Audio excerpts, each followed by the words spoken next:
in one more chapter of Nearshore Services, and I'm here with Ty Christensen, President for Arrive Home.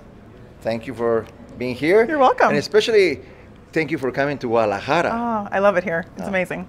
So far, what, 2 days? 2 days so far, 1 day to go. Can't wait to come back. All right, awesome. But let's start with the questions. Let's dive into it.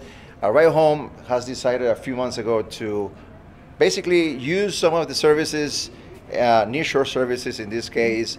Tell us about the operation side of it. How has it been the talent, how the type of talent that you have in your team, and how has it been the training process as well with the talent? Yeah, it's actually been a really incredible experience. I've been really impressed with the level of talent that you guys have been able to supply. I did have a little bit of concerns at first with it being remote and in Mexico versus the American culture, but we haven't really experienced anything negative. The ladies that are on our team are extremely hardworking. We've just brought on 2 new men. Curious to see if the men can keep up with the girls, but I'm sure that they can. And culture-wise, it's a match. Everybody's really hardworking. They're dedicated to the team. They believe in the mission, and we couldn't be happier. So when you talk about culture, I think it's very important for nearshore services as a difference between outsourcing in Asia, because you can actually communicate daily, have meetings. Is that the case? How often do you guys do meetings and trainings with the staff here in Guadalajara? So we have a weekly team meeting with the GDL team.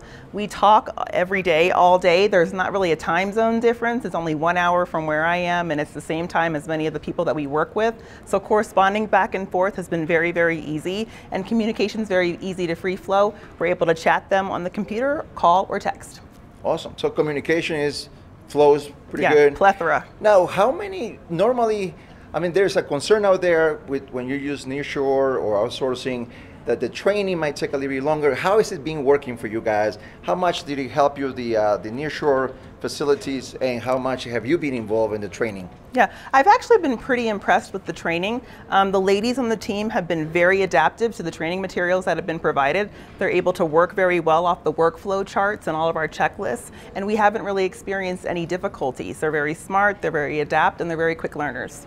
Awesome. Now, I mean, communication, culture, all of that is part of one of the biggest differences with nearshore. Now, I know that you were skeptical at the beginning. I was. How was that for you when you start actually talking to them more often and you came here? How did that change? Yeah, I was really skeptical because I don't speak a very proficient Spanish, so I thought that there was going to be a language barrier, and there hasn't been. The communication's been very free-flowing. Everyone's been able to understand each other very easily. Any directions I give are automatically followed. We haven't really had any bad experiences. Again, I was very skeptical, I will admit, but I'm extremely happy with the process. What about the city, Guadalajara, the food? I think I've gained 10 pounds since I've been here, but it's been worth it, every bite. What suggestion would you give? Because I know people in operations, they're always very passionate about the people and the work they do, and sometimes they're hesitant about doing a change, especially when you go to a different country. What would you suggest to other operations people out there? Concise instructions. If you can provide detailed instructions that are concise and to the point, your team can follow them perfectly. Awesome. That's easy. Yeah, you're done. Well, thank you once again for being in this chapter of Nearshore Services. And Ty, how about if we go and eat some good seafood? With tequila. We'll see you next one. Bye, guys. Thank you so much. You're welcome. You're natural.